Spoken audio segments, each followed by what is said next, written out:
Ladies and gentlemen, Brad Lawrence.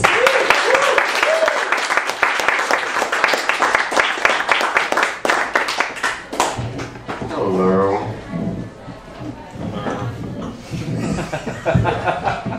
I'm just gonna make that noise for a bit. Alright. So, I was living in DC, and I was with this girl, and things hit the skids.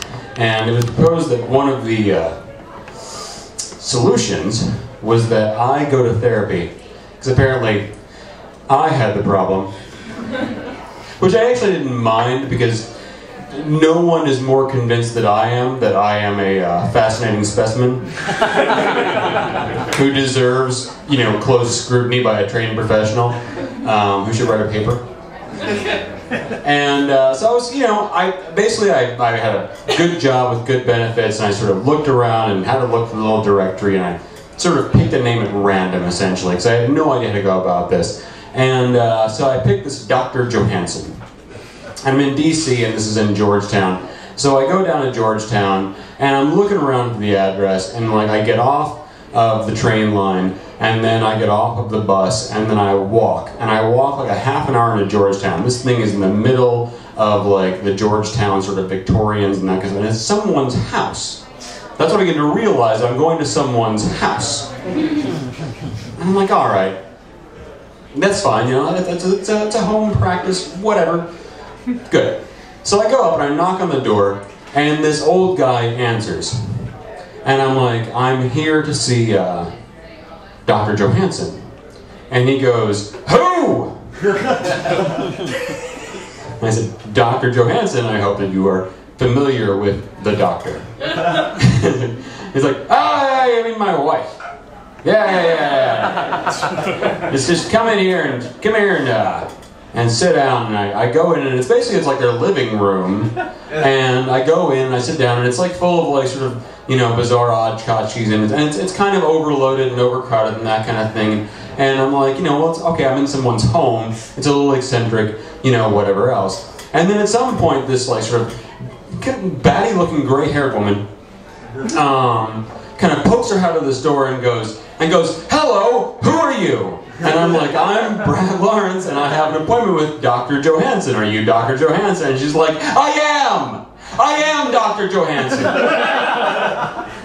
Come and sit in my office, and I'll come out, and I'll be with you in a minute. Just come and sit in my office. And she like throws open the door, and then she walks away. And she goes through the office, and then I go into the office, and the office is an episode of Hoarders. This place, like, there's one free chair, and it's like really clear from the piles next to the free chair that she has just cleared off the free chair. And around it is like all these piles of papers and books and journals, and then there's a bed in one area, like one corner of the room, and that's like unmade. And it's got piles of laundry on it.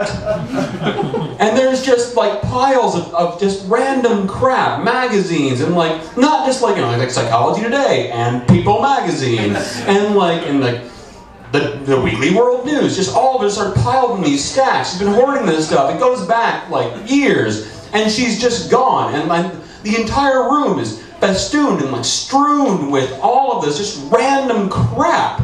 Just, you know, weird, like, motivational posters, everything from, like, the kitten, hang in there, you know? And which is not really astute advice for a therapist to give anything. Hang in there, like, what? And I'm like, all right, this is, you know.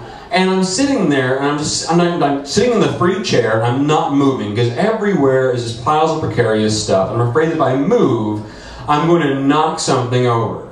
And so I sit there and I wait amongst like the piled up picture frames and whatever else. And she's been gone for a long time. I'm just sitting there. And then from behind me, somewhere, I hear, wow.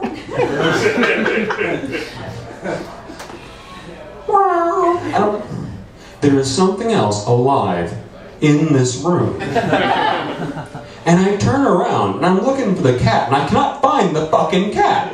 I can't, there's a live animal in the room and I can't find it. And like, meow, and it sounds, it's like it's getting sort of more emphatic. Meow, meow, like, and I'm looking through things and like sort of climbing over her dirty laundry and parting piles of papers, trying to find the animal. There's an animal in the room with me and I cannot find it. And I'm doing this when she comes back. And she's like, all right, sorry, what are you doing? I'm like, I'm looking for the cat. She's like, oh, don't mind Sadie. I'm like, I think Sadie is starving under a pile of collapsed shit. You know? I'm worried about Sadie. Now, let's have a seat, let's talk about your problems. And so I have a seat, and she sits down behind this desk, and she just like shoves a big pile of crap off onto the floor. All right, let's get started.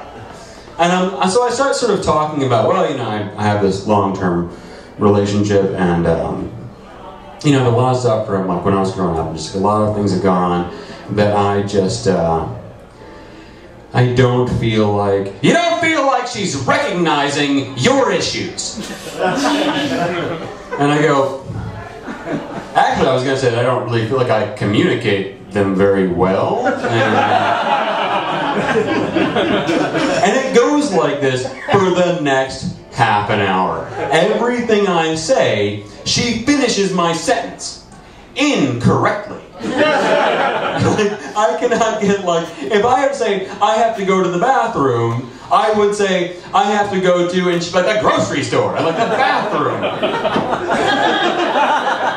You know? And it just keeps rolling like this, and I'm like, oh, this is going so badly. And behind me, every once in a while, there'll be like a little lull, and I'll hear, meow. I'm like, Sadie's dying.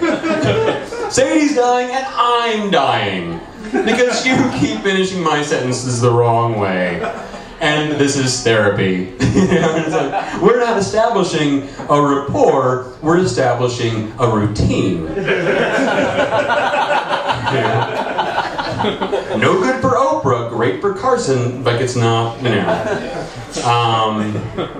It was just like, it kept on rolling, and pretty soon I just kind of clammed up, and she did all the talking, you know, and then finally, after she sort of monologued for a while on the conditions of my life that she knows nothing about because she hasn't really listened to anything I've said, she sort of wraps all of this up with, well, you've suffered long enough. And I'm like, I bet I have. I wonder what you're talking about. And she's like, so I'm going to refer you to a psychiatrist who can prescribe you something. And I'm like, based on fucking what? What are you basing this on? Like, I'm going to get to this psychiatrist, and he's going to be like, well, according to this, you have split personality disorder and need, you know, the maximum dosage of lithium every single day for the rest of your life. Because, like, yeah, I cannot imagine the profile she's doing, or, yeah, I can't imagine anything this woman is doing. And so she hands me this piece of paper, and I sort of stare at her, and I'm like, and this is it. And she's like, we gotta fill out the insurance forms. I'm like, oh, it's crucial you get paid. You know? And so I get up, and I sort of make my way over the pile of stuff, and I'm about to go out the door, and I go, meow. Fuck. Cat. Alright. Never mind. Forget it. And I just walk out of the place. I'm like, this was just an absolute bust. And now I'm going to have to go home to the girlfriend who's always like, she's like really suspect of the entire process. And we're not the relationship we salvaged at all. And now I'm going to go home and tell her this story. And she's going to think I'm just like being reluctant or something, or not wanting to work on my issues or our issues. She's going to think it's an excuse. And I didn't take pictures, so I can't prove the woman was batshit fucking nuts. You know? But it doesn't matter because I can't go back here. I mean, that wasn't even like offered. All I got offered was a referral for a prescription of the maximum dosage of lithium, and probably like amphetamines, God only knows. And so I put that in my pocket, never going to use it. And I go home, and we fight. And then a couple days later, I did actually see my therapist again. because a couple days later I was in the bookstore that I worked at in Washington, D.C. And I'm sort of minding my own business. It's kind of a slow moment in the bookstore. It's fairly empty. I'm just kind of doing some paperwork or whatever, getting things wrapped up with the drawer. And all of a sudden, the door kind of bursts open. And she comes rushing in, and she sort of arrives and kind of looks around, real stunned, like she's not sure where she is or why she's there. And then she just hustles past me and straight back towards the cafe. And as she's receding in the distance towards the cafe, I noticed that her skirt is tucked into her pantyhose. And all the last I saw of my therapist was her nylon-covered 60-year-old ass receding into the cafe. And I thought, that was not a good doctor-patient relationship. Thank you.